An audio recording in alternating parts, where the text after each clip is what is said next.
I know. It's the weirdest feeling to feel like you have love for somebody who hates you. Why would a narcissist hate you and want to date you? First reason that they despise you is because you love them. That's the very first thing. So already you're doomed, because if you love this person, they will despise you. Let's get into it.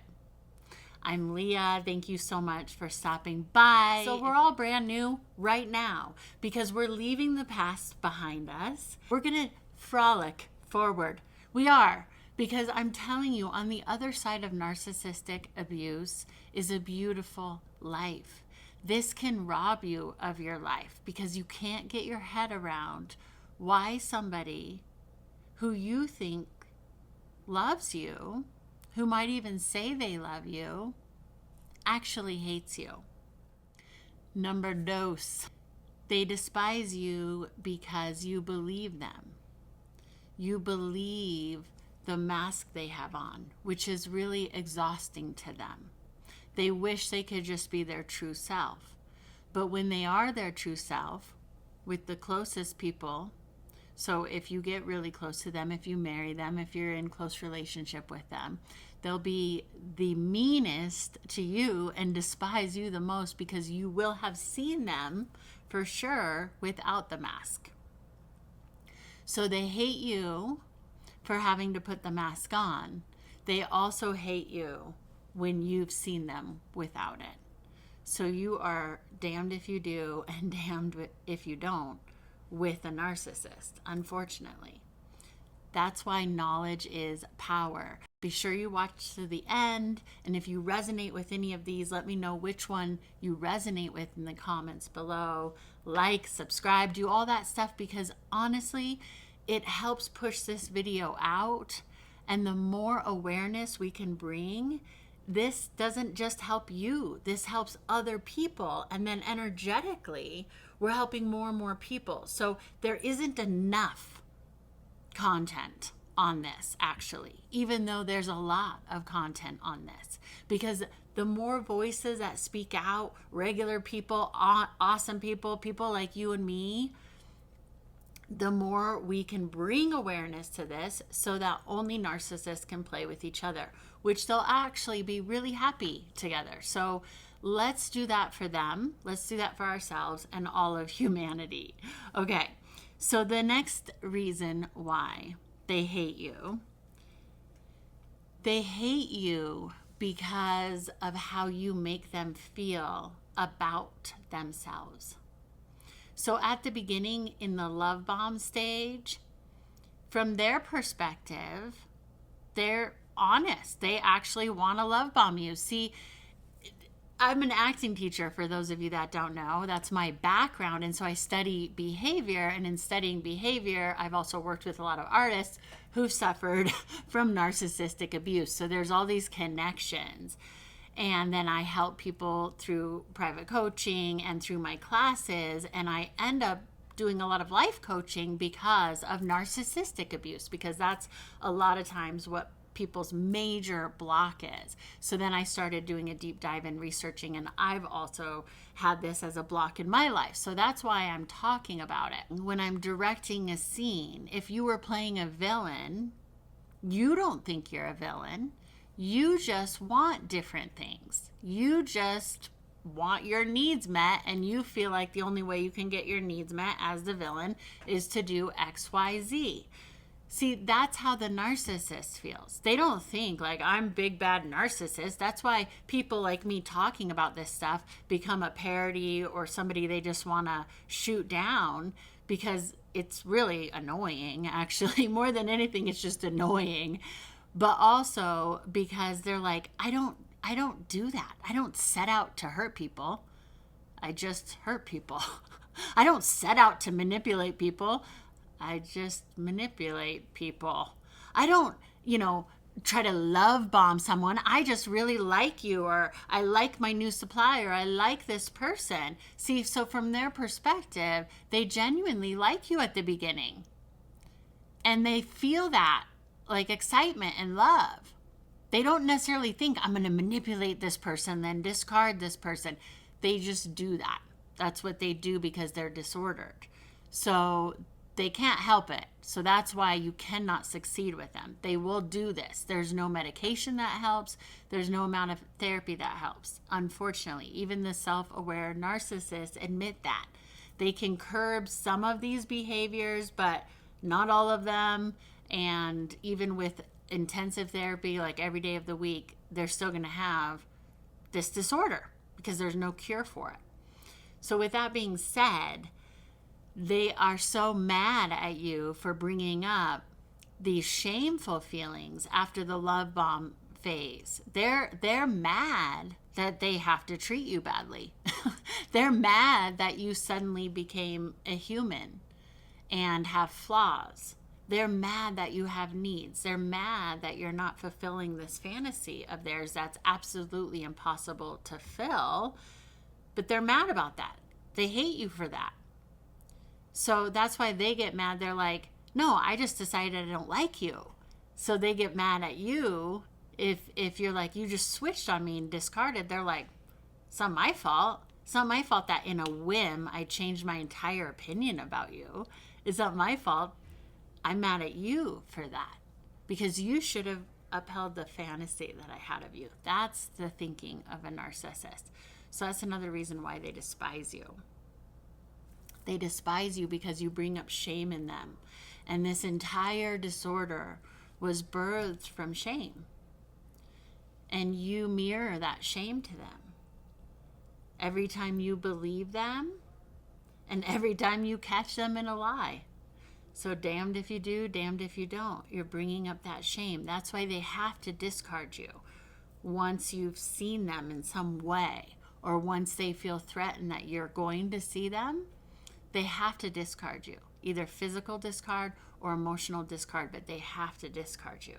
That's why married couples who are with, a narcissist for life and don't leave them will just become a gray rock. They'll become completely emotionless, and that's the only way you can sustain, or you'll be really reactive and become like a narcissist unless you already are one.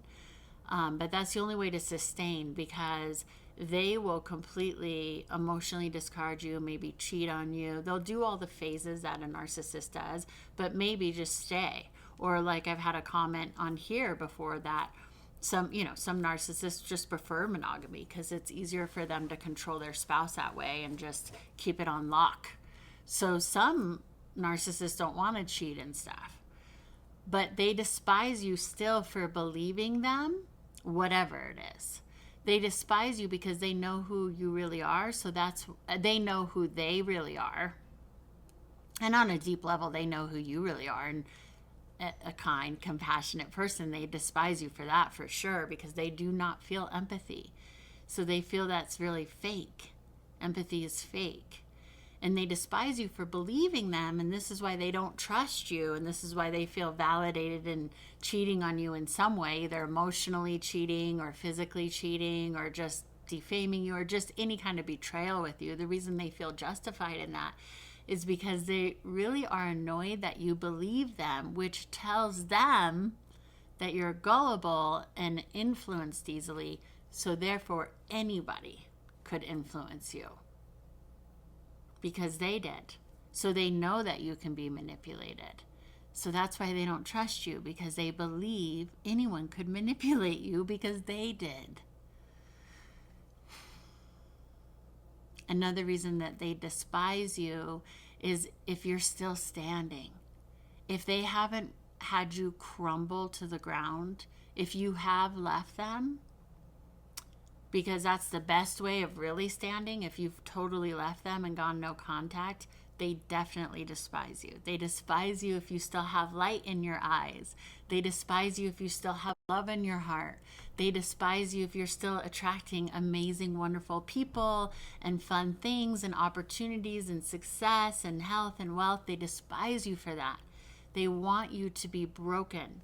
If they cannot control you, they want you to be broken, so that it does not reflect shame in them for discarding you, or for conducting the reverse discard, or any number of those things. If you discarded them and there was not a reverse discard, meaning you found out who they were before they even tried to make you find out who they were, so meaning you just left them and it blindsided them, then they definitely despise you, because they, in that circumstance, had no control.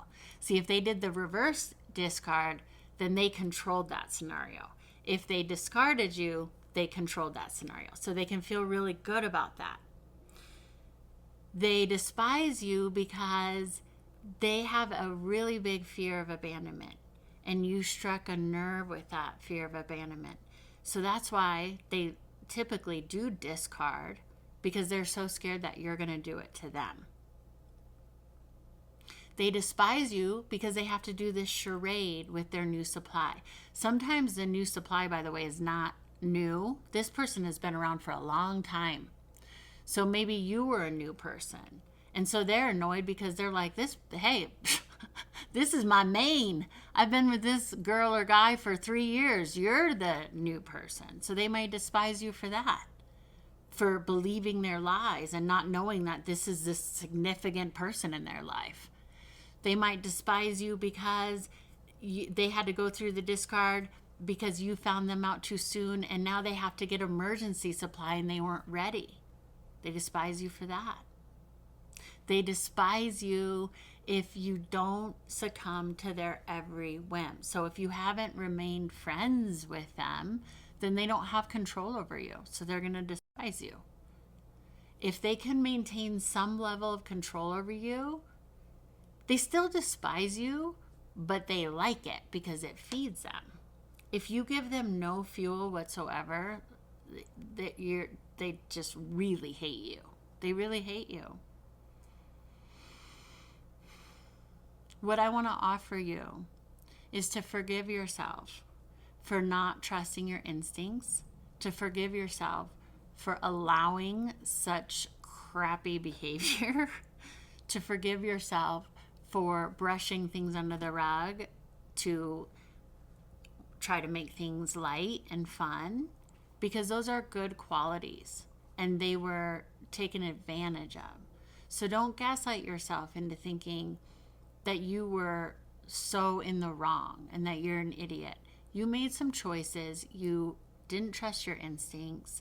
You knew really what was going on before you knew what was going on. And that's what you're most mad about, when you're honest with yourself. So if you really want to make them mad, which honestly, out of healing, you don't really, because you don't really want any of their energy. You want to take all their energy and give it back to them and not have it be a part of your being whatsoever. So the way that you really do that is to go no contact, stay no contact. Of course, we're not talking about these situations where you have to be in it and you have to gray rock. Of course, reach out to somebody if you're not in a safe situation, because some of these narcissists can be extremely violent. So I want to make sure you're safe. But if you've gone no contact, congratulate yourself. Give yourself a huge pat on the back. You've gone over a huge hurdle, and it's going to get better day by day. And cut yourself off from watching any of their circus with their new supply, because a lot of that, you have to remember, is a show for you. It's not even about that person. So sometimes people go, well, how come they hate me? It seems like they love their new person because they're posting all over social media and going on trips. And no. A lot of times, they're doing that for you so that you think that exact thought. So that other people think that exact thought. So that you can gaslight yourself and think that the problem was you. Look, healthy relationships don't end in this way. I've said this before, but it's really true. I was talking to a friend today about this, and we were talking about, different breakups that you've had in your life, and how only narcissists are the ones that you hear from exes, and you'll hear from exes throughout the relationship. That's a red flag that you can notice If you start dating somebody and you hear from their exes or random people and you can just feel that these are people that they dated or are dating, that's a red flag. If these people reach out to you after you've broken up, that's a red flag on that person, because a healthy person, you never talk to those people. And if you're that person reaching out to somebody because that's okay, especially in a community like this, because you're healing. We're getting on the other side of it.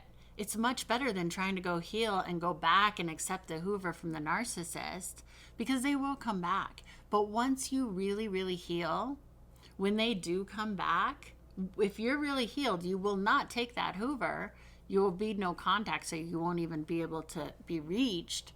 But if by some weird way they were able to reach you, it won't even give you that like charge that you think it will.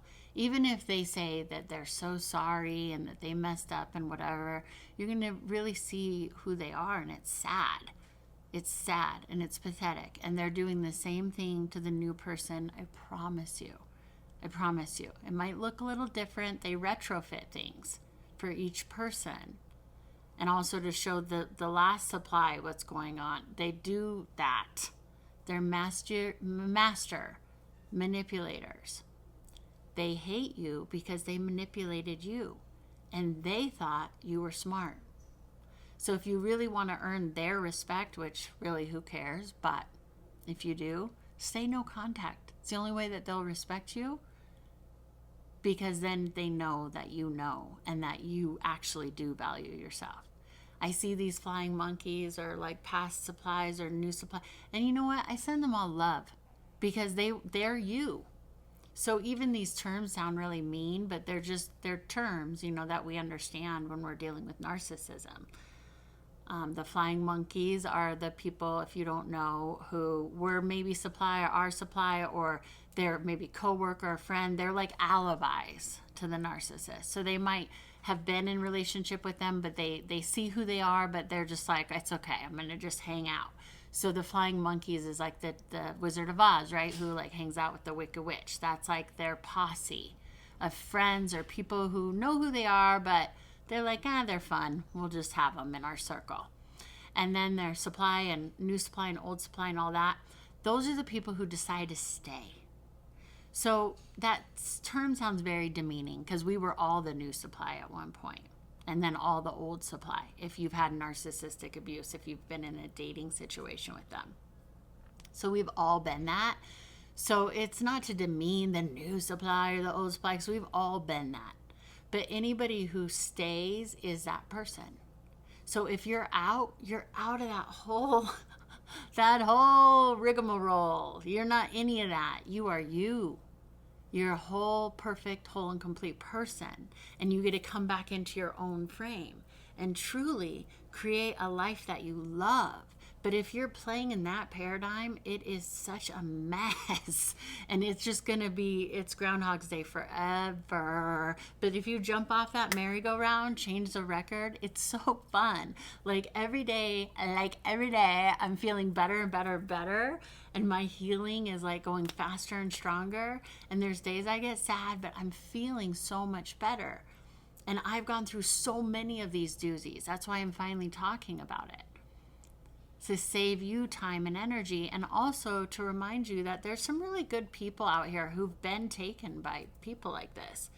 So please, if this resonates with you, if any of these reasons why they hate you resonate with you, leave a comment below. Gather in community. Let's not let them win. Or rather, let's let them win together. And let's win by having a healthy, happy life without them. Okay? Thank you so much for being here, and I'll see you next time.